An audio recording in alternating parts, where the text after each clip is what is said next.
Ini gulungan kitab Yesaya. Ya, kalau gulungan kitab yang asli dulu, kalau masa PL, kan seperti ini ya. Digulung dari dua sisi. Seperti ini. Jadi bukanya nggak boleh sembarangan. Harus dari dua sisi. Kalau dari sini mulai digulung, di sini boleh dibuka. Kalau mau dibuka di sebelah sini, di sini menggulung. Jadi sangat hormat sekali. Selaras dengan penghormatan orang Israel terhadap kitab suci. Ya. Baik. Bagian yang terkait dengan kitab Yesaya, saya ambil ini dari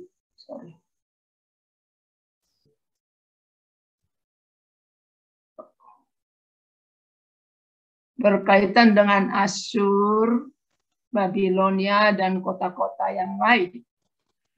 Negara-negara kecil, baik yang besar maupun yang kecil.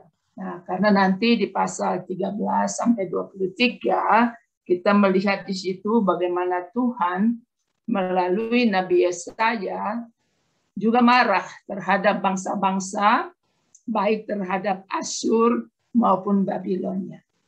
Jadi ini masa di mana Yesaya melayani, memberikan firman Tuhan, ya, dari Tuhan, namanya firman Tuhan dari Tuhan. Jadi memang kita melihat nabi ini, nabi yang memang nubuatannya sangat luas, ya. Nah ini juga, ini khususnya Kanaan yang sangat terkait dengan Yesaya. Efraim itu kerajaan utara, 10 suku, waktu Yesaya masih ada, tapi sudah pecah ya antara Israel dengan Yehuda di sebelah selatan ini. Ya, Yehuda, Simeon. Nah, itu sudah dalam Benyamin. Ini kan satu kelompok ini, Simeon dan Yehuda. Jadi 10 suku nanti kita melihat ini satu kesatuan setelah dari raja-raja. Bapak Ibu sudah tahu setelah pecah ini menjadi 2 kerajaan. 10 suku dipimpin oleh Yerobeam. 2 suku ini dipimpin oleh Rehabeam. Nah, yang 10 suku ini sering sekali disebut dengan Israel atau Israel Utara. Yang selatan disebut Yehuda atau Israel Selatan. Nah, nanti setelah orang Israel kembali dari pembuangan, maka ini tidak ada lagi Israel Utara dengan Israel Selatan, sudah menyatu. Ya, begitu. Jadi wilayah terkait dengan Yesaya itu kita melihat di sini banyak negara-negara lain, kan Israel hanya sekitar sini. Yang ada Laut Mati dan Danau Galilea di ujung ini. Sebenarnya kalau lebih besar ada lagi Danau Kule di sini. Ini Sungai Yordan. Nah, ini yang menandakan ini wilayah Israel. Jadi Laut Mati dan Tiberias, ya, Laut Tiberias di Galilea dihubungkan oleh Sungai Yordan. Jadi kalau ujian ujian peta, tentukan di mana Israel ini harus dilihat. Ini Laut Matinya, ini Danau Galileanya dihubungkan oleh Sungai Yordan.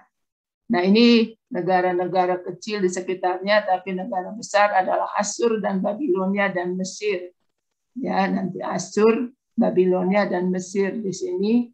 Ini yang berdampak, ini yang terjadi pada masa Yesaya terkait. Ya. Nah, ini yang tadi saya bilang wilayah Israel. Ya. Pada masa Yesaya itu masih ada Israel Utara. Baik. Kekhususan pribadi dan kitab Yesaya. Nabi pertama dari 4 nabi besar. Jadi nabi besar itu kalau ini kita masuk dalam cara pandangnya kita punya Alkitab. Ya, nabi besar itu adalah Yesaya, Yeremia, Yehezkiel, dan Daniel. Tapi kalau orang Ibrani, Daniel itu tidak masuk nabi besar. Mereka menggolongkannya caranya lain. Karena cara mengkanon. Walaupun kitabnya sama. Ya, walaupun kitabnya sama. Tetapi cara penggolongan berbeda. Jadi kita masuk, saya ambil cara pembagian berdasarkan Yunani yang ada di Alkitab kita bahasa Indonesia. Ya. Nabi Yesaya nubuatannya terpanjang. Jadi nubuatannya itu terpanjang 66 pasal. Dari 66 pasal inilah kita bisa mengamati baik pribadi maupun berita di dalam kitab Yesaya. Saya menghindari mengatakan ini suara Yesaya karena kitab Yesaya itu ada, kitab nabi-nabi itu ada, bukan karena pribadinya, tetapi karena wahyu Tuhan kepada mereka atau perintah Tuhan kepada mereka. Jadi kalau ini disebutkan nubuatannya terpanjang 66 pasal, ini yang menyebabkan, ini yang kita lihat nanti bahwa seluruh nabi-nabi kecil itu cuma 65 pasal. Makanya dibuat dalam satu roll. Tadi kan Yesaya satu roll. Nabi-nabi kecil itu semua oleh orang Yahudi dibuat jadi satu roll. Jadi nubuatannya terpanjang, paling banyak dikutip dalam Perjanjian Baru. Ya. Paling banyak bernubuat tentang Mesias. Jadi seringkali disebut kitab Yesaya itu kitab kristologi PM. Ya. Banyak hal-hal tentang Mesias digambarkan di dalam kitab Yesaya. Makanya itu disebutkan nabi besar. Karena kalau nabi kecil, dia hanya berbicara tentang nubuatannya saja, itu teguran Tuhan dan dorongan untuk bertobat. Yang Mesias enggak. Kalau yang ada zaman akhir ada satu dua, tetapi tidak seperti Yesaya. Jadi itulah sebabnya disebutkan nabi ini nabi yang paling nomor satu lah dari nabi-nabi besar. Bukan dia, tetapi nubuatan yang dipercayakan oleh Tuhan kepada. Nah, ya. Jadi nabi itu muncul kalau ada persoalan, kalau ada kesulitan. Karena bagi orang Israel sudah ada imam. Ya, sudah ada imam yang rutin mereka bisa temui kapanpun mereka mau, apalagi dalam perayaan-perayaan besar. Tetapi nabi muncul ketika Tuhan ingin berbicara kepada umat. Ya. Baik. Jadi paling banyak bernubuat tadi, nubuatan terpanjang, paling banyak dikutip dalam Perjanjian Baru, paling banyak bernubuat tentang kitab Mesias, tentang Mesias, tentang Tuhan Yesus maksudnya. Jadi makanya dia menjadi kekhususan dalam kitab Yesaya. Nah, kekhususan pribadi. Yesaya itu adalah pribadi yang mengakibatkan terjadinya pembaharuan oleh Raja Hizkia, Raja Yehuda yang ke-13 yang melakukan apa yang baik. Ya, ada banyak nabi-nabi ada banyak raja-raja, ada 20 raja-raja di Yehuda, 19 raja-raja di Israel. Raja di Israel dalam kacamata rohani adalah raja yang jahat. Karena mereka mengubah penyembahan kepada Tuhan menjadi penyembahan kepada lembu sesembahan. Sedangkan di Yehuda ada raja yang baik. Ya, sehingga kita mengatakan di sini termasuk Raja Hizkia ini adalah raja yang baik. Ya. Nah, kalau kita amati di situ kehebatannya, maka seorang ahli teolog Merrill Anger itu mengatakan Yesaya itu adalah nabi yang terbanyak menubuatkan Mesias. Ya, orator yang ulung, artinya pembicara yang sangat baik, menggunakan perumpamaan secara mengagumkan, gaya penulisan yang sangat kaya dan indah. Visi nubuatannya dalam dan luas. Jadi dia tidak ada bandingannya, ya. Jadi saudara bisa mengamati kalau sampai diberikan klasifikasi seperti ini Bapak Ibu, ini menunjukkan bahwa Yesaya itu memang nabi yang sungguh-sungguh dipakai oleh Tuhan. Ya. Kita lihat di situ. Namanya Yesayahu. Dipendekkan jadi Yesaya, artinya ya ini, kata ya ini singkatan dari Yahweh. Yesa ini yasa, menyelamatkan. Jadi artinya Tuhan menyelamatkan atau penyelamat itu adalah Yahweh. Ya. Penyelamat itu adalah Yahweh atau Yahweh yang menyelamatkan. Itu arti namanya. Jadi seringkali nabi-nabi agak mirip dengan apa namanya, apa yang diberikan kepada. Ya, kita lihat di situ. Terdapat dua kata yang selalu dipakai oleh Yesaya. Dia akan menyelamatkan, maksudnya Tuhan. Tuhan huruf besar ini adalah Yahweh. Yahweh itu adalah menunjukkan relasi antara orang Israel dengan Tuhan, yang Tuhan itu menyatakan aku adalah aku yang ada, itu yang disebutkan kepada Musa. Jadi dalam perkembangannya itu tetap terjaga. Jadi ketika dalam kitab Torah, Keluaran pasal yang ke-20 ayat 2 itu, akulah Yahweh Allahmu, kata Tuhan kepada orang Israel, yang menyelamatkan engkau keluar dari Mesir, dari rumah perbudakan. Jadi ini menunjukkan bahwa Allah yang berbicara kepada Musa itu, Allah yang berbicara kepada Abraham itu, Allah yang berbicara kepada Ishak itu adalah Allah yang berbicara kepada Yesaya. Jadi Tuhan akan menyelamatkan atau keselamatan dari Tuhan. Nah, itu arti namanya. Ya. Keluarga. Siapa keluarganya? Ayahnya bernama Amos. Amos. Sebenarnya ini huruf terakhirnya ini TS ya, kalau kita secara Ibrani. Jadi bukan Nabi Amos. Ayahnya bernama Amos, huruf Sade di belakang. Ya. Diperkirakan ayahnya adalah orang terkenal karena sampai 13 kali disebut dalam PR. Nah, kalau orang terkenal kan bermanfaat disebut-sebut. Oh, dia itu anaknya Jokowi. Oh, dia itu anaknya siapa ya?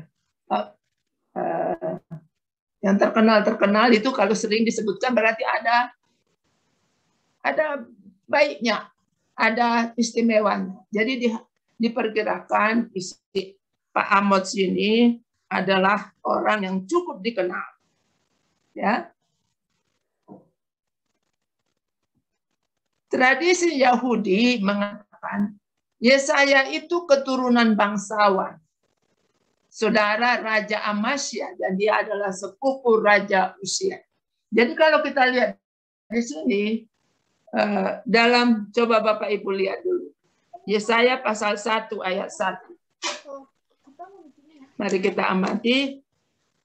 Boleh saya minta satu orang membacakan itu? Yesaya pasal 1 ayat 1. Siapa saja volunteer?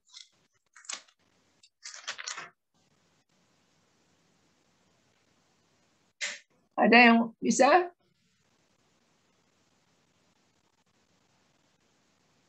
Halo?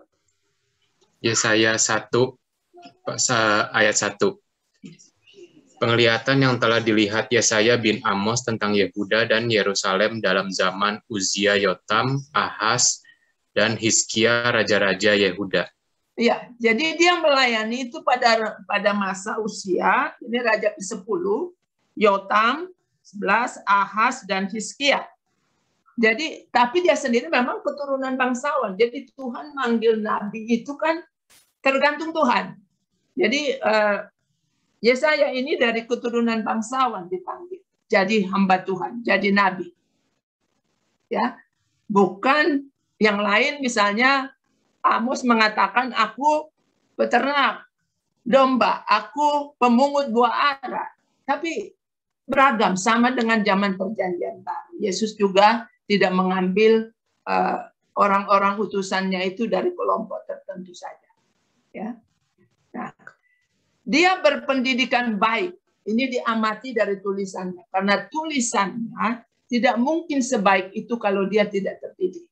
Dan itu dikaitkan juga dengan memang dia mampu. Dan dia memang ada keturunan bangsawan.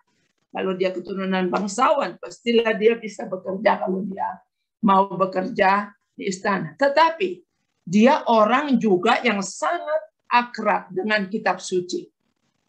Dan mengikuti situasi politik pada zamannya. Jadi Yesaya ini membawa kita kepada satu pemahaman bahwa orang yang bangsawan itu, orang yang terhormat itu bukan pembaca kitab suci. Bukan begitu. Dulu saya berpikir orang-orang yang baca Alkitab itu hanyalah orang-orang yang nggak ada kerjaan, begitu ya. Waktu saya belum bertobat. Jadi capek-capek baca itu. Ceritanya juga cerita lama seperti itu ya. Tapi Yesaya ini meskipun dia bangsawan, dia tahu kitab suci. Kenapa Bapak Ibu? Kalau Bapak Ibu ingat dalam kitab Ulangan pasal 6, itu perintah Tuhan di tengah-tengah orang Yahudi. Bahwa Bapak itu harus mengajar anaknya tentang siapa Tuhan. Dan itu diajarkan kitab Torah. Ya, bahwa anak-anak harus mengenal dan mengasihi Allah sebagaimana nenek moyangnya. Jadi untuk itu dibutuhkan pengajaran yang intensif, dimulai dari keluarga, dilakukan dengan berbagai cara, dengan berbagai apapun kosnya, apapun harganya. Jadi waktu bermain, kalau Bapak Ibu masih ingat waktu bermain, waktu berjalan, lagi tidur-tiduran, itu semua dibawa kepada pengenalan akan Tuhan. Itu sebabnya orang-orang Yahudi, kalau dia sudah erat dengan firman, dengan itu, maka dia sebenarnya mengerti kitab suci. Kita lihat Daniel. Ya. Kita lihat itu, anak-anak muda itu kenapa kuat menghadapi tantangan, karena mereka dibawa mengerti siapa Allah. Dan juga dia sebagai keturunan bangsawan, tentu dia mengikuti pergolakan yang ada dalam bangsanya.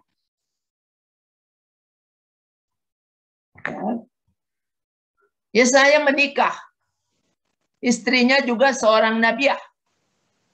Mereka memiliki 2 anak. Satu namanya Sear-Yasub. Kalau Bapak ingat tadi, Bapak Ibu ingat ini Yasab menyelamatkan. Jadi sisa akan kembali diselamatkan. Ini nanti nubuatan. Maher Salal Hasbas. Ini segeralah rampok, segera jarah. Artinya Tuhan lewat nama anak-anak Yesaya menjadikan anak Yesaya itu alat peraga. Ya, alat peraga, saya katakan alat peraga, karena kemanapun anak ini pergi kan aneh dipanggil seperti itu. Ya, sejumlah sisa akan kembali, mari sini kan gitu. Ya, atau segera rampok, segera jarah, kan seperti itu. Tapi karena Yesaya taat sebagai hamba Tuhan, ini perintah Tuhan dan mempermudah dia sebagai hamba Tuhan. Maka kalau dia berjalan bersama anaknya, orang lalu tanya, kenapa namanya Sear-Yasub? Iya, kita akan terbuang, tapi sejumlah sisa akan kembali. Maher Salal Hasbas, ia akan datang segera merampok, segera jarah. Orang-orang Tuhan akan bertindak seperti itu. Nah ini ketaatan seorang hamba Tuhan.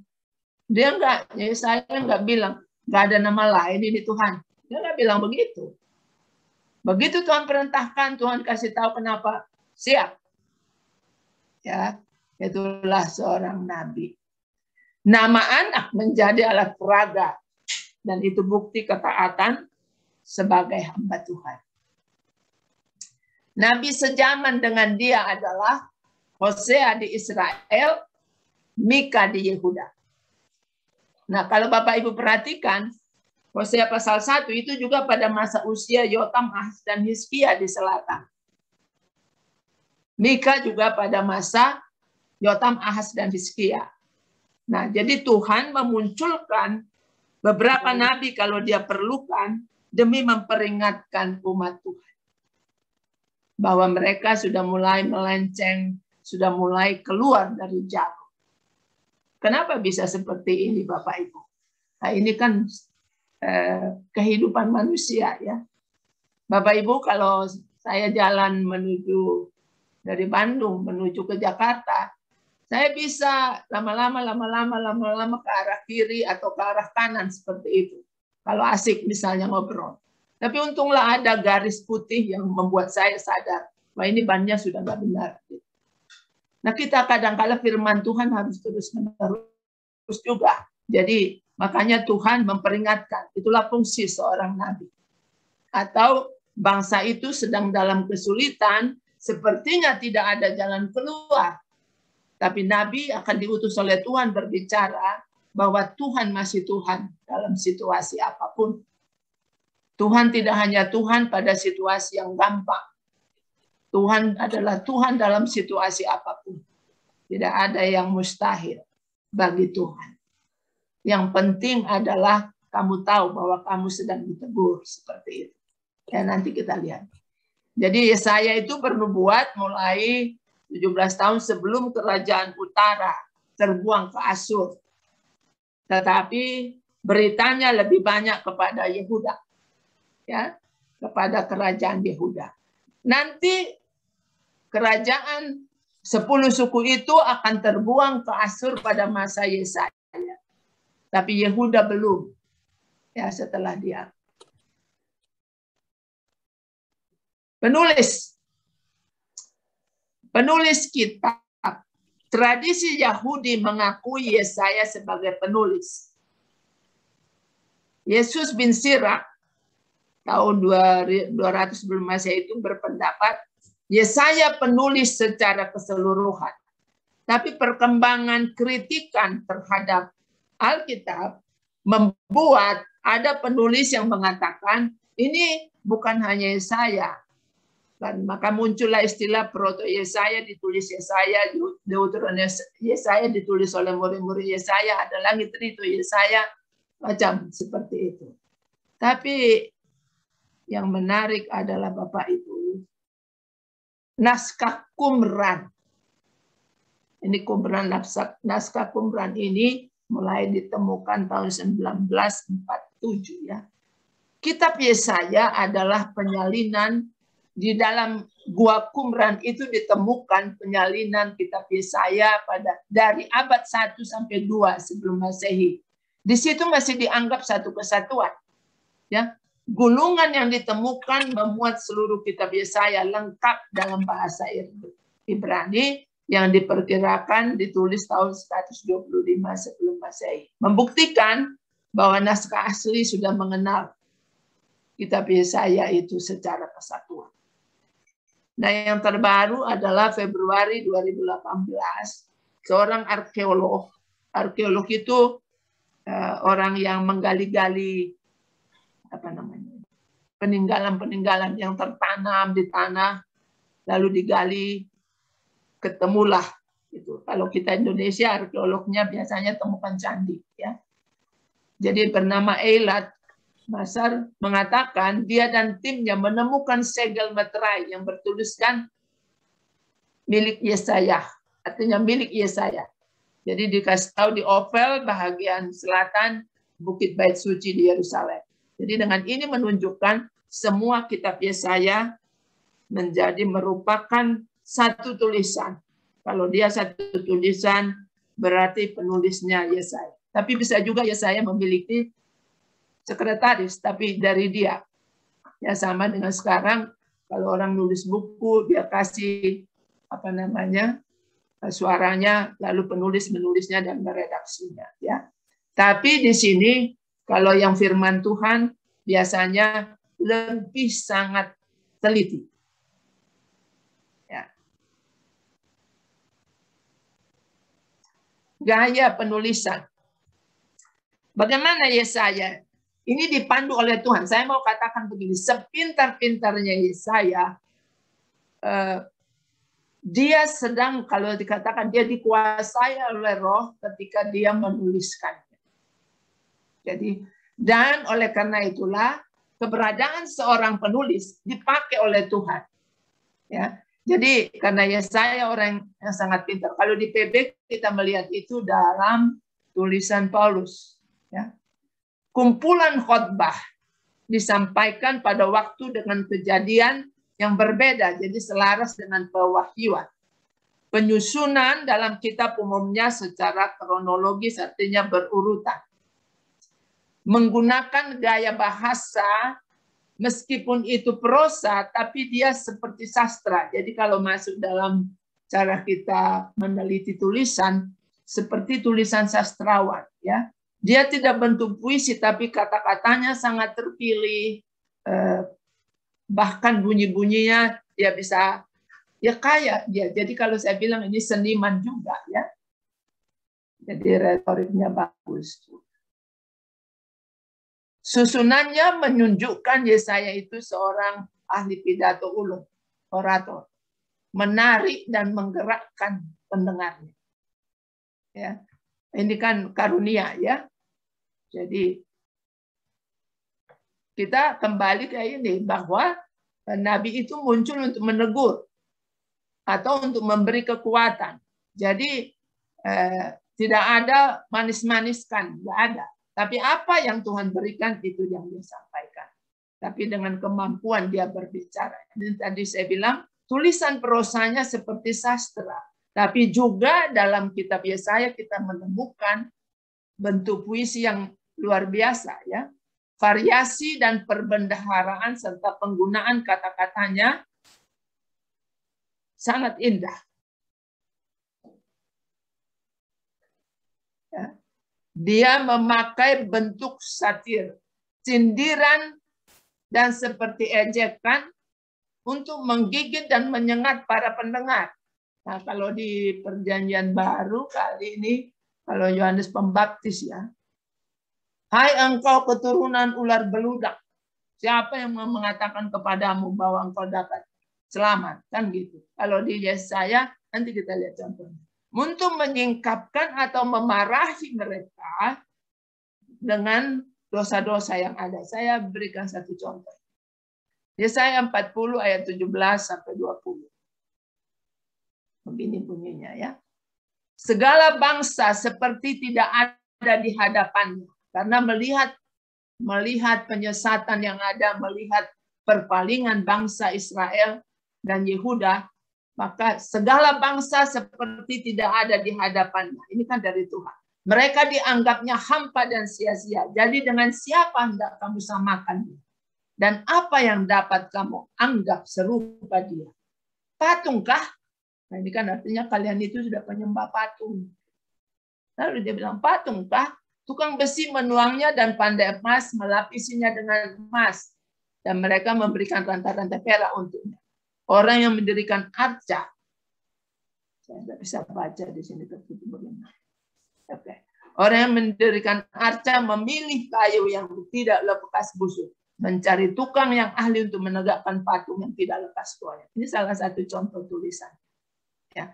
Kalau ini saya bagi-bagi Bapak Ibu, ini bisa seperti puisi. Ya, tapi ini bukan puisi, ini prosa. Nah, kesamaan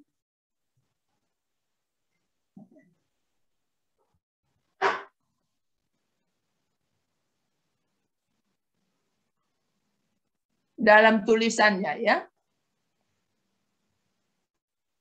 Ada 4 pokok yang biasanya terdapat dalam pidato. 1, ada tuduhan atas dosa-dosa. Seperti yang saya katakan tadi, bahwa kalau nabi dimunculkan oleh Tuhan, itu karena ada dosa yang ditegur, atau karena mereka sedang lemah, atau digenjot negara lain, dan Tuhan memberikan pengharapan. Jadi, maka dosa itu ditegur. Ada ancaman penghukuman, nubuat. Artinya ketika Tuhan menegur dosa, tujuannya adalah pertobatan. Tapi kalau tidak mau bertobat, akan dihukum. Ya. Jadi Tuhan tidak langsung menghukum, dia memberi peringatan. Biasanya 1, 2, 3 kali begitu. Kalau kita lihat nabi-nabi sekian lama, masih terus berdosa, baru dibuang. Yang ketiga, nasihat atau peringatan dan himbauan untuk bertobat. Ya. Baru ada janji pemurnian atau berkat. Jadi Bapak Ibu lihat, ini dia pakai cara-cara ini sepanjang kitab Yesaya. Ada yang 1 pasal 4 tempatnya, ada yang 1 pasal dakwaan, 1 pasal lagi ancaman, 1 pasal lagi nasihat. Jadi bervariasi, tetapi Yesaya itu membangun dia punya pelayanan itu, penyampaian firman Tuhan itu kira-kira begini. Tegur dosa. Ya, biasanya kalau sudah tegur dosa lalu disebutkan kenapa kamu membuat dosa. Apa Tuhan kurang? Kan seperti itu. Kenapa kamu masih seperti itu? Kalau kita lihat misalnya, saya baru membaca, saya senang dengan Yesaya 31 ini misalnya, ya. Sebab beginilah firman Tuhan kepadaku, seperti seekor singa atau singa muda menggeram untuk mempertahankan mangsanya, dan tidak terkejut mendengar teriakan seluruh pasukan gembala yang dikerahkan melawan dia, dan tidak mengalah terhadap keributan mereka. Demikianlah Tuhan semesta alam. Demikianlah Tuhan semesta alam akan turun berperang untuk mempertahankan gunung Sion dan bukitnya. Seperti burung yang berkepak-kepak melindungi sarangnya. Demikianlah Tuhan semesta alam akan melindungi Yerusalem, yang melindungi dan menyelamatkannya, memeliharanya, dan menjauhkan celah. Karena apa? Karena mereka dari mengandalkan Tuhan, mereka mengandalkan Mesir ketika mengalami kesulitan. Jadi Tuhan mengatakan, kenapa kalian seperti ini? Aku tidak akan seperti singa. Nah, Musa dipakai Tuhan menegur mereka. Ini polanya. Jadi seluruh, kalau Bapak Ibu membaca kitab Yesaya, coba dicari. Apa tegurannya? Apa firman Tuhan yang menyuruh untuk bertobat? Dan bagaimana dicanangkan kalau nggak bertobat? Itu biasanya seperti itu, ya. Contoh, saya berikan Yesaya 1 sampai 9. Yesaya 1. Ya. Ayat 1 sampai 9 itu dosa-dosa dituduh. Ayat 10 sampai 15 itu ancaman penghukuman. Ayat 16 sampai 20 itu peringatan dan dorongan pertobatan. Ayat 21 sampai 31 itu janji pemurnian dan berkat.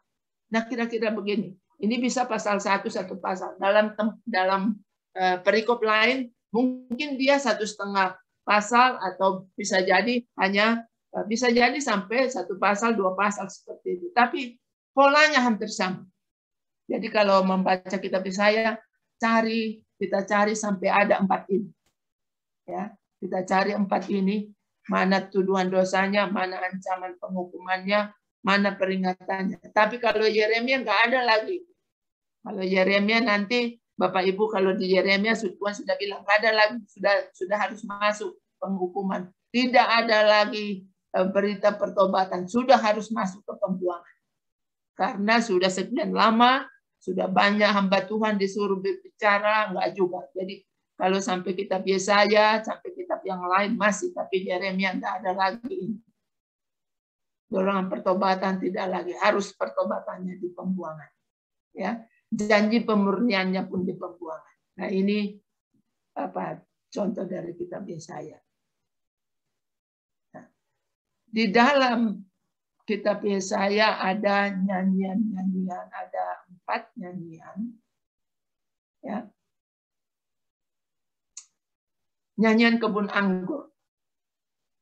Jadi kalau nyanyian-nyanyian ini ada penggambaran atau penggambaran yang diberikan Tuhan. Kalau kita baca, coba diperhatikan itu Yesaya pasal 5. Kita nggak bisa bahas, tetapi saya mau sampaikan aja.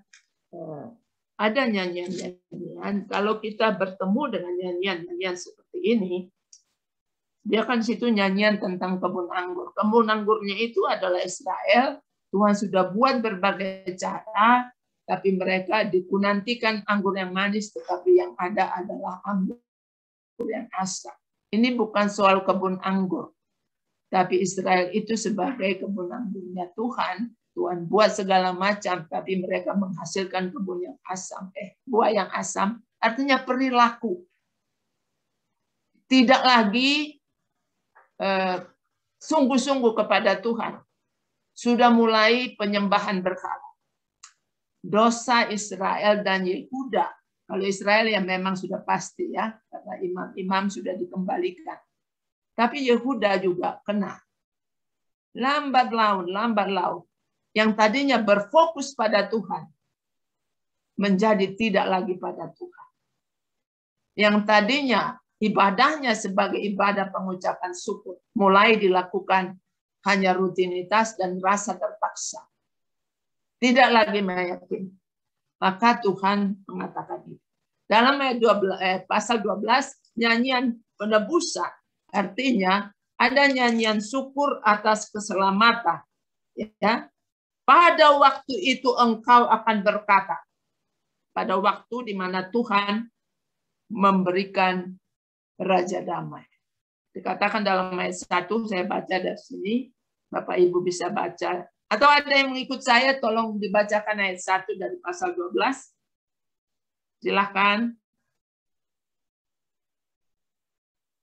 Halo.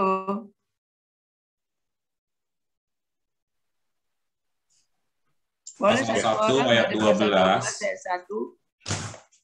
Oh, pasal 12 ayat 1 ya? Iya. Pasal 12. Pasal 12 ayat 1. Pada waktu itu engkau akan berkata, aku mau bersyukur kepadamu ya Tuhan, karena sungguh pun engkau telah murka terhadap aku, tetapi murkamu telah surut dan engkau menghibur aku. Ya, ini dia. Jadi nyanyian akan ada rasa syukur karena di pasal 11 dikatakan akan ada sisa dari Israel yang akan diselamatkan. Nah, kemudian dalam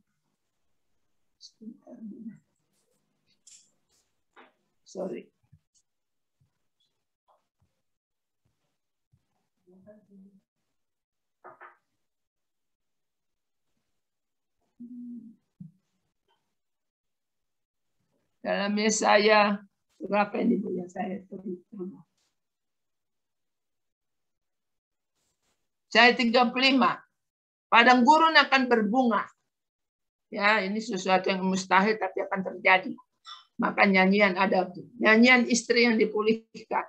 Ini adalah gambaran orang Israel yang akan mengalami pemulihan. Jadi ada gambaran-gambaran sehingga kita lebih cepat mengerti. Makanya hebat Yesaya itu.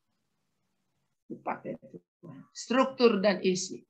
Dari 66 pasal kitab Yesaya itu dibagi 2. Pasal 1 sampai 39 itu berbicara banyak tentang penghukuman Allah. Jadi di sana penghukuman itu dominan. Kemudian bagian yang kedua pasal 40 sampai 66 itu tentang penghiburan Allah. Jadi kita lihat di situ ya. Jadi saya masukkan di sini.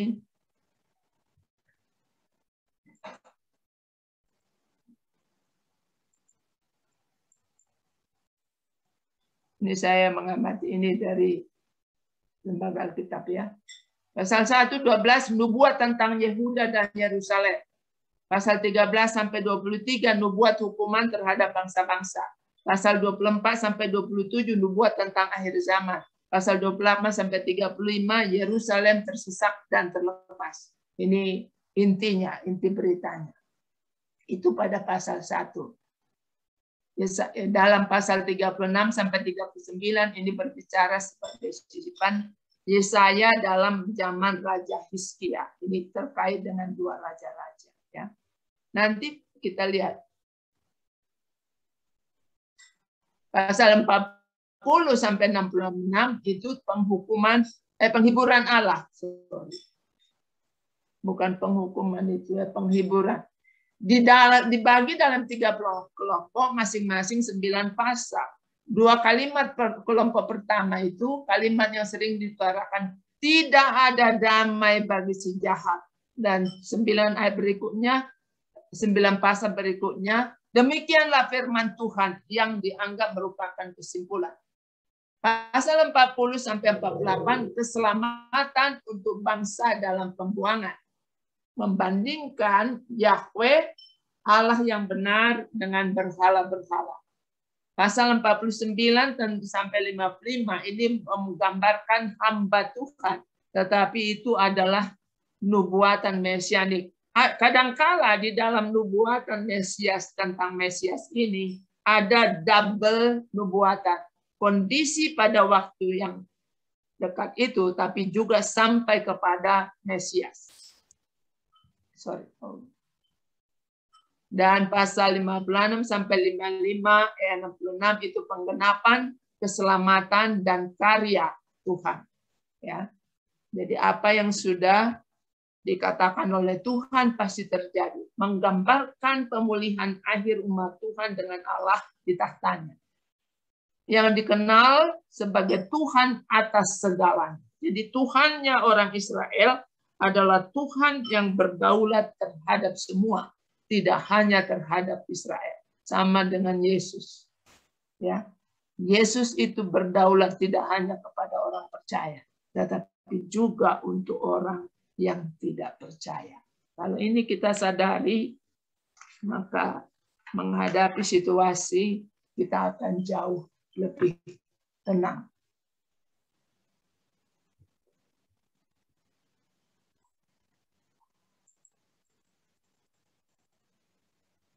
Ya. Nah, Bapak Ibu, tadi saya bilang kan kitab Yesaya itu 66 pasal. Ada persamaan dengan Alkitab. Persamaan pertama, kitab Yesaya 66 pasal. Alkitab itu 66 kitab. Kitab Yesaya terbagi dalam 2, bagian pertama 39 pasal, bagian kedua 27 pasal. Alkitab PL 39 kitab, PB 27 kitab. Nah, kita melihat di sini, PB kan belum terbangun pada waktu itu. Waktu Yesaya diinspirasikan oleh Tuhan. Tapi dia sudah buat 39 pasal, bagian pertama, 27 pasal, bagian kedua. Ternyata Alkitab 39 kitab, PL 27 kitab. Ini dari sudut kita. Kalau kita masuk ke kanon secara Ibrani, PL itu cuma 24 kitab.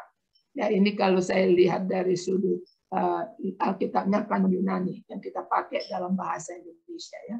Jadi bagian kedua 27 kitab. Tekanan pemberitaan. Bagian pertama itu penghukuman, bagian kedua penghiburan. Dalam Alkitab tekanan pertama PL Torah, PB anugerah. Jadi ada kelihatannya. Yang keempat ialah bagian pertama, yang 39 pasal yang pertama, sering terdapat kiasan dan nubuat tentang Mesias.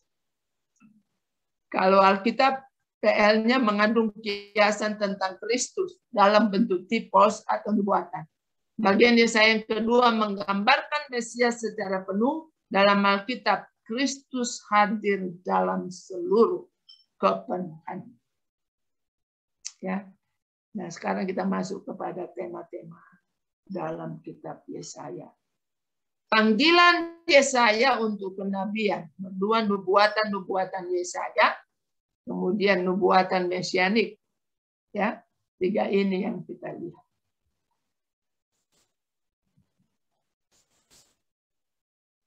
Panggilan Yesaya. Ini dalam pasal 6. Dipanggil menjadi nabi dalam usia sangat muda.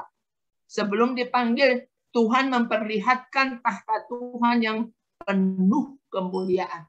Jadi penglihatan, sadar karena ada nyanyian kudus, kudus, kuduslah Tuhan, maka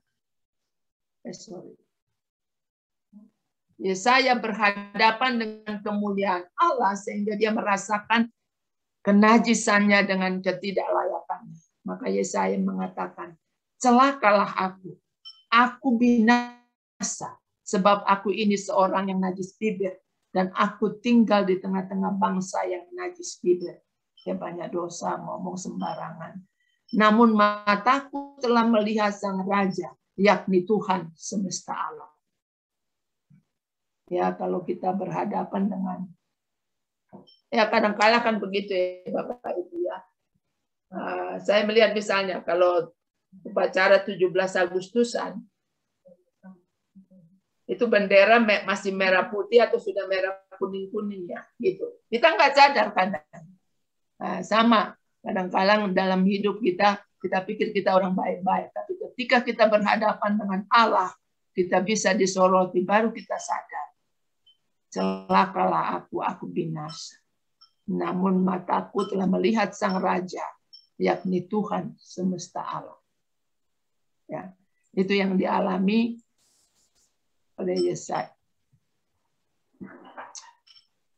Baru Tuhan, karena dia tahu seperti itu, Tuhan menguduskan melalui malaikat.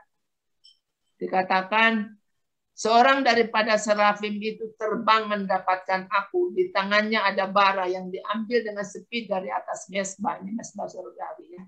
Yang menyentuhkannya kepada mulutku serta berkata, lihat, ini telah menyentuh bibirmu. Maka kesalahanmu telah dihapus dan dosamu telah diampuni. Ini adalah bara yang menguduskan. Jadi tidak menghanguskan. Sehingga Yesaya nggak bilang, aduh lidahku terbakar. Enggak. Tapi dia tahu dosanya diampuni oleh Tuhan.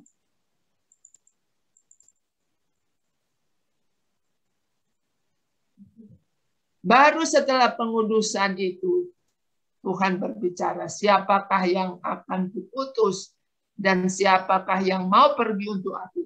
Maka sahutku, ini aku, utuslah aku. Kemudian firman-Nya, pergilah, katakanlah kepada bangsa ini.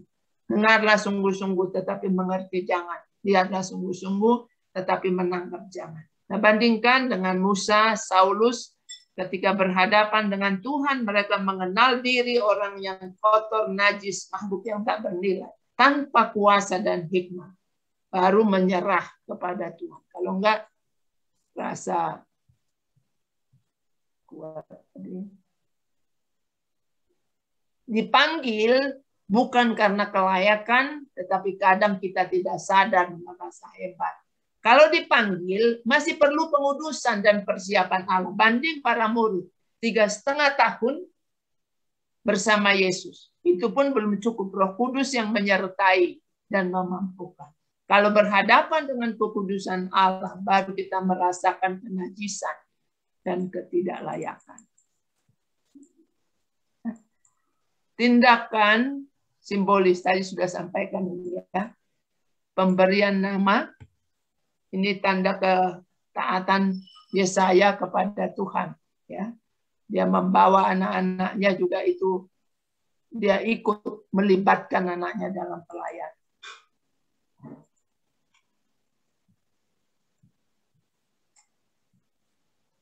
Kemudian Yesaya disuruh membuka kain kabung, disuruh berjalan. Ya, itu adalah Tuhan mendorong Israel dan Yehuda untuk bergantung pada Tuhan. Yesaya sering menggunakan nama Allah Sebaot, menunjukkan bahwa Allah itu penguasa di surga dan di bumi. Kalau di Matius kan, kepadaku telah diberikan segala kuasa di surga dan di bumi.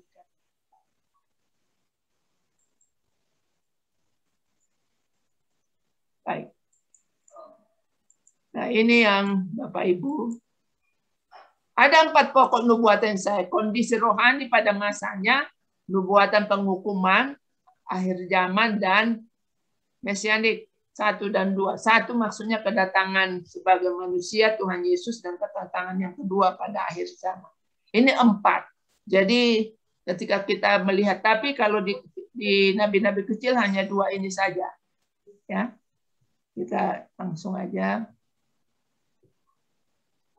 Nubuatan terhadap bangsa-bangsa. Ada 13 bangsa yang disuruh Tuhan.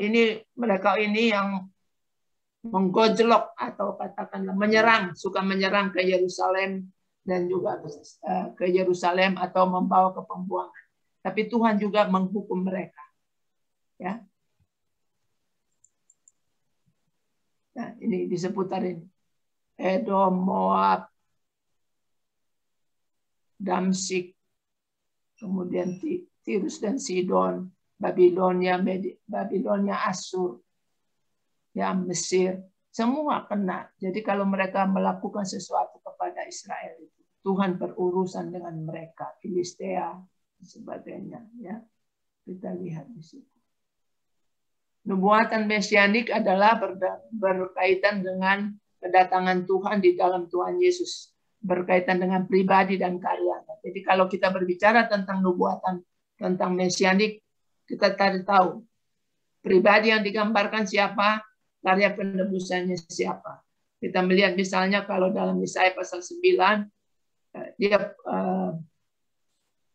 dia adalah penasihat ajaib, Allah yang perkasa, Bapa kekal, Raja damai. Nah, itu pribadi. Karyanya kita melihat itu di karyanya di Yesaya 53 bahwa dia harus tersalib. Nanti itu dikutip oleh Petrus bahwa 1 Petrus 2 ayat 24 ya. Dia tertikam oleh karena pemberontakan kita. Ada yang bisa membacakan kepada kita 1 Petrus 2 ayat 24? Itu adalah kutipan. Silakan Bapak Ibu. 1 Petrus 2 ayat 24. Iya. Ia sendiri telah memikul dosa kita di dalam tubuhnya di kayu salib supaya kita yang telah mati terhadap dosa hidup untuk kebenaran. Oleh bilur-bilurnya kamu telah sembuh. Iya, dari 22 itu berasal dari kitab Yesaya ya. Nah, ini nubuatan mesianik. Jadi yang pertama sudah digenapi.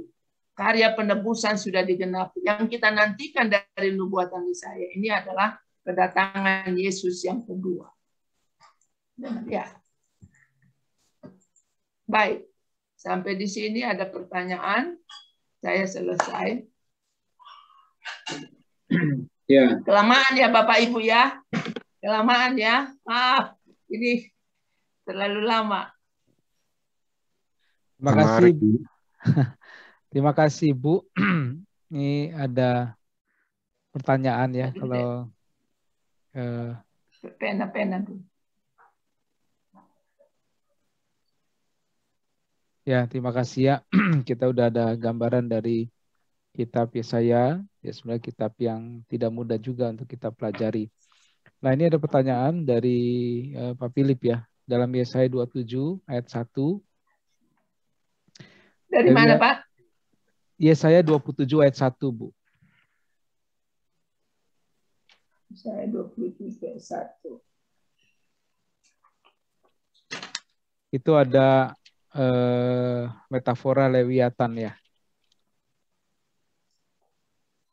Yesaya 27 ayat 1, pada waktu itu Tuhan akan melaksanakan hukuman dengan pedang yang keras, besar dan kuat atas Lewiatan, ular yang meluncur, atas Lewiatan, ular yang melingkar, dan ia akan membunuh ular naga yang di laut. Ya. Nah, dikatakan Lewiatan digunakan sebagai metafora. Ini saya bicara dengan siapa ya, Pak? Ini namanya Pak Philip yang tanya, Bu. Oh ya. Saya lihat di chat ya. Ini saya Pak Satobi yang nih. yang membacakan. Lewiatan digunakan sebagai metafora. Mestinya itu binatang yang ada sungguhan. Paling tidak dikenal oleh banyak orang. Bagaimana komentar Ibu tentang makhluk ini? Mungkin saya stop dulu ya ininya. Kalau saya melihat ini ya, dalam kitab Wahyu ada yang disebutkan ular yang keluar dari laut dan ada ular yang keluar, naga yang keluar dari ular yang dari darat. Jadi nggak ada. Memang pada akhir zaman seperti itu. Tapi kalau ini Israel diselamatkan, ini adalah gambaran pembuangan. Kan nanti kan Israel itu kan dibuang ke Asyur. Tadi kan saya sudah sampaikan bahwa ketika Yesaya berbicara sebagai nabi, maka Yesaya itu berbicara tentang akan adanya pembuangan. Jadi pada masa Yesaya lah 10 suku itu dibuang ke Asyur. Kapan Israel bisa pulang? Nanti pada waktu orang Yehuda pulang dari Babilonia, baru mereka bisa pulang. Jadi kalau ini bisa sebagai figuratif ya menurut saya, gambaran itu pertempurannya orang Israel, atau kalau kita masuk ke zaman sekarang juga sama. Pertempuran kita itu sebenarnya bukan pertempuran antara bangsa ya. Pertempuran itu pertempuran di udara. Di sini digambarkan Leviatan, ular yang meluncur atas Leviatan, ular yang melingkar dan yang akan membunuh ular naga yang di laut ya. Tuhan akan melaksanakan hukuman dengan pedangnya yang keras, besar dan kuat atas Leviatan. Jadi ini bisa dua arah kalau menurut saya, bahwa ini untuk menyelamatkan Israel itu nanti bagaimana Tuhan bertindak kepada Babilonia. Tapi kalau ini maksudnya nubuatan akhir zaman, itu sudah jelas. Nggak ada kesulitan di situ. Itu yang bisa saya berikan, Pak. Ya. Nah, jadi kalau dibilang Leviatan ini tidak ada, Bu ya, bukan artinya makhluk sungguhan ya. Ular yang meluncur. Leviatan. Tuhan kadang berbicara, kalau di kitab Wahyu ini nggak ada masalah, Pak. Banyak binatang-binatang yang aneh-aneh di situ. Oke. Tetapi itu adalah gambaran dari iblis. Yang sangat luar biasa ya, gambaran dari iblis yang begitu rupa, yang kalau masih muda, masih sebelum orang dikendalikannya, dia datang dengan wanita cantik dan sebagainya. Tetapi di belakangnya nanti ada, kalau di kitab Wahyu kelihatan seperti itu. Iya, oke.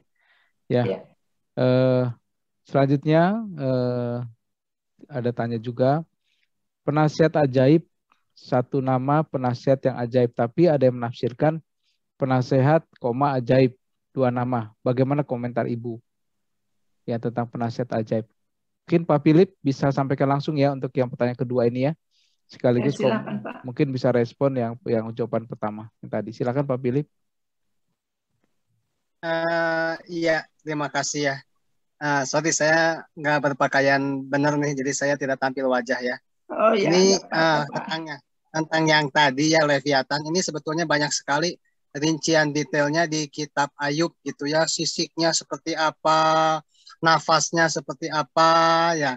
Saya memandang ini betul-betul sebagai makhluk yang ada pada saat itu, karena itu rincian bentuknya dijelaskan dan itu disejajarkan dengan binatang yang lain tuh.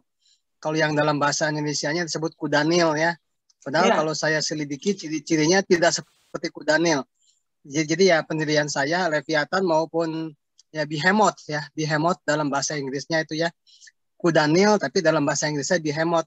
Saya menganggap itu adalah binatang real yang ada tetapi suka dipakai untuk perumpamaan gitu. Kalau nggak ada, nggak mungkin diberikan gambaran seperti itu. Itu komentar dari pertanyaan yang pertama. Kalau yang kedua, ini saya bingung karena ada pernah seorang hamba Tuhan pernah berbicara bahwa namanya disebutkan orang penasehat ajaib, Allah yang kekal dan sebagainya. Itu penasehat ajaib itu sebetulnya katanya bisa juga ditafsirkan penasehat, ajaib, gitu ya. Jadi itu terpisah begitu. Ya. Kalau penasehat ajaib kan itu satu frase, ada nounnya, ada adjektifnya. Ya. Tapi kalau penasehat, ajaib, ya, itu kan dua kata benda gitu. betul. Jadi sebetulnya yang betulnya seperti apa, Bu? Terima kasih. Kalau kita masuk dalam teks Ibrani, Pak, ajaibnya itu sifat, adjektif. Tapi dalam bahasa apa namanya, Latin itu dipisah. Jadi, nah, bingung kan? Enggak, jadi kita masuk, kalau saya pakai saja yang dari teks. Kan duluan teks Ibrani dari teks. Gitu. Tapi Bu, terima kasih. Baik. Ya, thank you ya. Nah, selanjutnya ini ada pertanyaan. Sudah menjawab, Pak. Oke. Saya sedikit saya tambahkan Bapak Ibu ya. Tadi saya nggak sempat. Semua teks yang ada di kitab Yesaya yang keluar masuk itu dalam bentuk puisi. Jadi termasuk tadi Leviathan itu kan itu bentuk puitis ya. Kalau bahasa Indonesia ini kita sudah ditolong oleh Lembaga Alkitab Indonesia. Ya. Baik, ada lagi, Pak? Ini di dalam Yesaya 43 ayat 16 sampai 21, Bu. Yesaya 43 ayat 16 sampai 21. Di sini 16 sampai 21. Ya. Apakah berbicara tentang Allah yang melakukan sesuatu yang baru? Gimana bisa diperjelas bagian itu, Bu? Mungkin Kok Kinkin bisa lebih menjelaskan ya pertanyaannya ya. Silakan. Ya, Kok Kinkin silakan. Ya, sama saya nggak tampil, Bu ya. Ini saya juga lagi nggak rapi. Oh iya. Itu ada gambaran, Bu, di situ. Sepertinya ada yang sesuatu, biasanya kan melanjutkan sesuatu yang sudah ada gitu. Jadi gambar di Yesaya 43 ini ya seolah sesuatu memang jangan diingat-ingat yang dulu, terus lihat yang kemudian. Itu kalimat-kalimatnya agak sedikit interpretasinya bisa, kalau kita baca yang awam gitu, ngelihatnya kan seperti ada yang sesuatu yang memang udah dibuat baru, nggak usah diingat yang lama gitu. Ya. Jadi apa yang menjadi pertanyaan, Pak? Apakah memang Allah itu menciptakan sesuatu yang memang tidak konsisten dengan yang dulu-dulu gitu maksudnya? Atau saya nangkapnya salah itu, Bu? Jadi konteksnya ya, oke, saya mengerti. Ya, Pak. Konteks ayat pasal 43 itu adalah menunjukkan bahwa Allah adalah satu-satunya penebus. Jadi kalau dalam pemahaman saya, kalau sudah sampai ke pasal 43 ini, itu Israel sudah terbuang. Israel itu sudah terbuang ke Asyur. Dan Asyur itu memiliki kebijakan mengaduk semua penduduknya. Jadi kalau saya masih ada enggak ya? Kalau saya masuk di sini, Bapak Ibu, saya ini semua kan kalau mereka menguasai, artinya Asyur menguasai, maka seluruh penduduk ini diaduk. Kan dia menguasai semua ini. Jadi kebijakannya Asyur itu begitu. Dia mengaduk semua penduduknya yang dari sini pindah sini, dari sini dibawa ke sini, yang dari sini. Pokoknya tujuannya sebenarnya baik supaya tidak ada lagi yang mengatakan aku bangsa ini, aku bangsa ini, aku bangsa ini. Ya. Tetapi jadi kalau sedemikian maka tidak ada kesempatan sebenarnya lagi bagi orang Israel untuk bisa bersama-sama. Untuk bisa, dia sudah seperti hilang begitu ya. apakah gambarannya mirip dengan kondisi sekarang Israel itu? Ya ini mungkin saya juga dapat baca itu tinggal dua bangsa ya.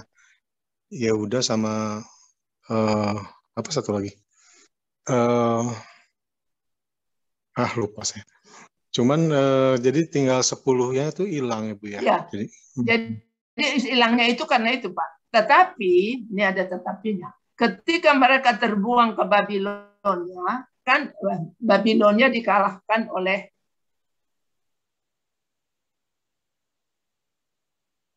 waktu mereka terbuang ke Babilonia, kemudian media Persia mengalahkan Babilonia, media Persia.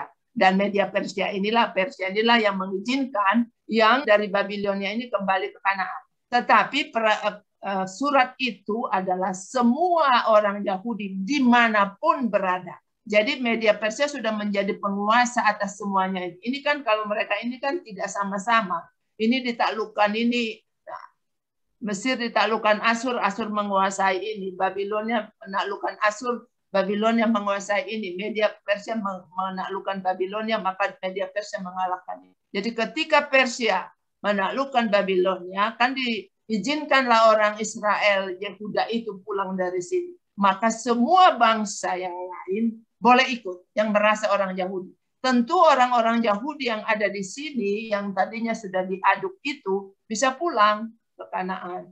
Itu sebabnya, tetapi orang Yehuda menganggap yang 10 suku itu sudah campur baur. Makanya dibilang orang Samaria itu orang kelas 2. Tidak murni lagi. Nah, itu sebabnya. Jadi kalau di sini saya mengambil latar belakang ini, saya menganggap ini Israel sebagai saksi Tuhan dalam artian Israel yang sudah kembali dari Babilonia nanti. Ya, itu akan menjadi saksi Tuhan. Ya, saya 43 ini memang menggambarkan bangsa Israel, Ibu ya. Israel itu ada 2 Pak. Ini kan 10 suku itu Israel. Tetapi setelah mereka kembali dari Babilonia tidak lagi pakai istilah. Jadi yang dari Babilonia sudah disebutkan di Alkitab itu semua Israel. Jadi baik semua yang 10 suku yang ikut kembali maupun yang dari sini, semua mereka menjadi satu lagi Israel. Yang sudah campur ya, jadi satu. Tetapi orang yang campur itu dianggap warga negara kelas 2 gitu. Itu perempuan Samaria itu yang bertemu dengan Tuhan Yesus. Mereka nggak seperti hubungan baik karena orang Israel itu kan sombong-sombong, merasa diri paling suci, paling dikasih oleh Tuhan dan gitu. Nah, itu yang bisa saya buat, Pak. Oke, makasih Bu. Makasih. Ya.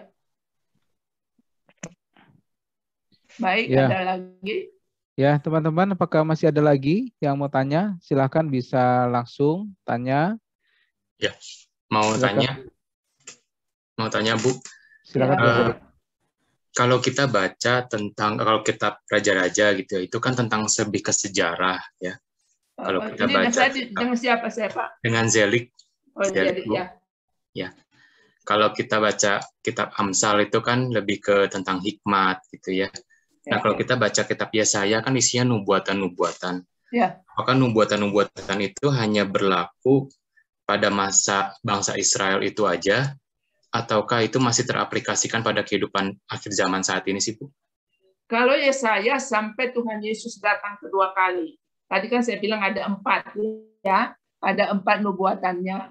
Satu yang berkaitan dengan, tapi sudah saya tutup ya.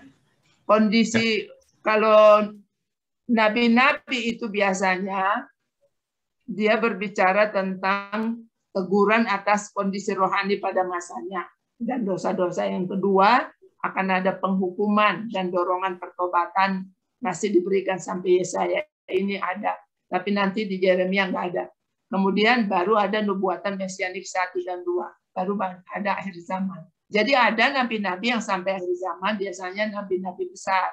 Yehezkiel, Yesaya, Yeremia, Daniel itu dia langsung ke akhir zaman. Kejatuhan bangsa-bangsa sampai ke akhir zaman. Begitu, Pak. Berarti penggambarannya misalnya tentang bicara tentang bangsa Israel yang dihukum dan pemulihan segala macam itu apakah berlaku bahwa bangsa Israel itu tuh kita orang-orang percaya masa kini nggak, Bu? Kalau secara secara rohani orang percaya itu adalah Israel yang disebutkan keturunan Abraham dari bintang-bintang. Kalau keturunannya secara secara daging itu yang disebutkan seperti pasir. Nah, kalau kita sih kalau orang Israel secara rohani itu ya orang tebusan Tuhan maksudnya, ya orang Kristen kalau zaman sekarang. Nah, kalau orang Israel sendiri kalau nggak percaya kan dia dihukum Tuhan juga, Pak. Iya. Okay. Baik. Ya, terima kasih, Bu. Mari. Ya, rekan-rekan, apakah masih ada yang lain? Silakan.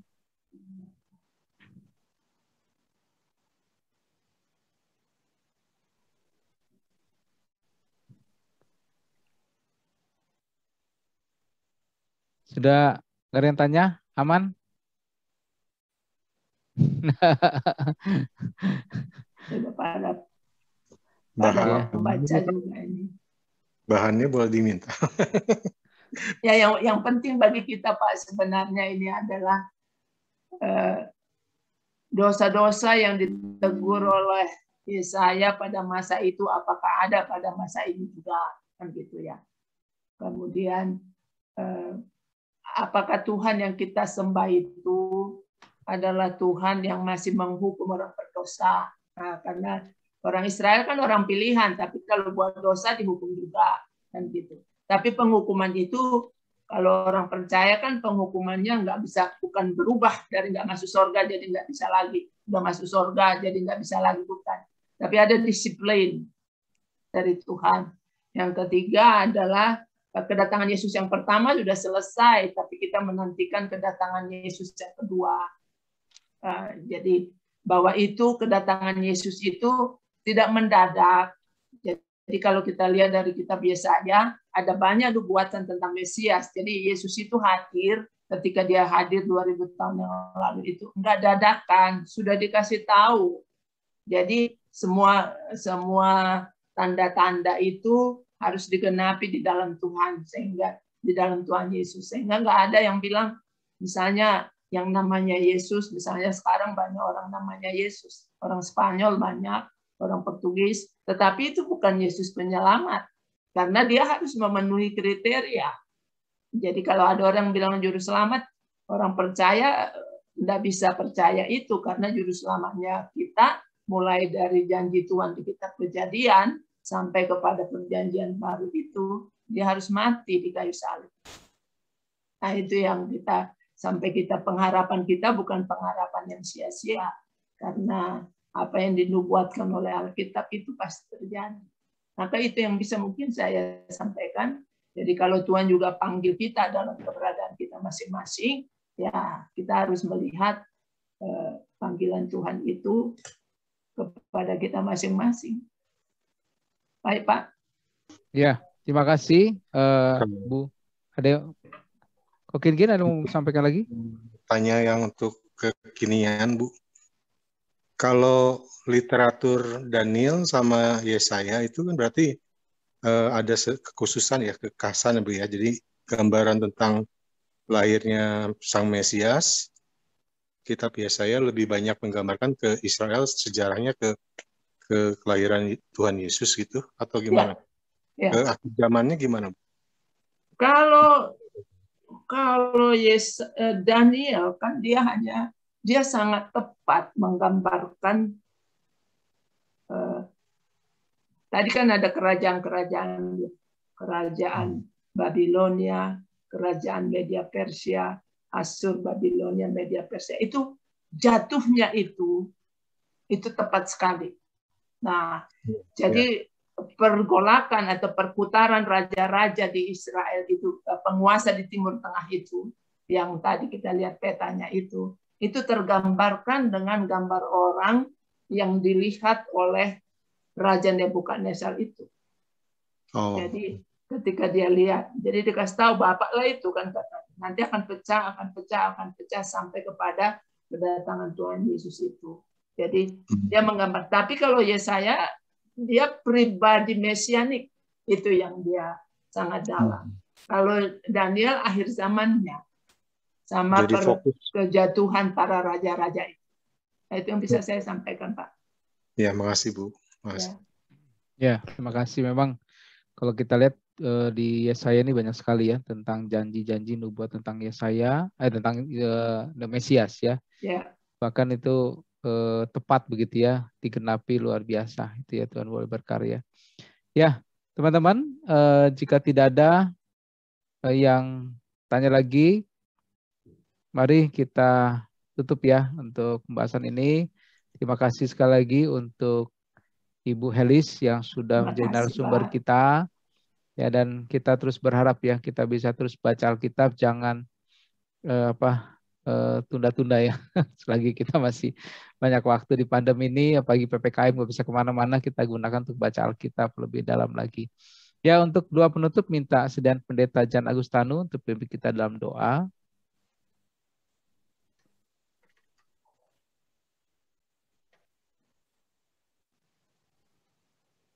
Silakan Buk Sujan, apakah? Ya, silakan. Terima kasih Bu Herlis, ini guru saya juga ya. Kita berdoa bersama-sama, mari kita berdoa.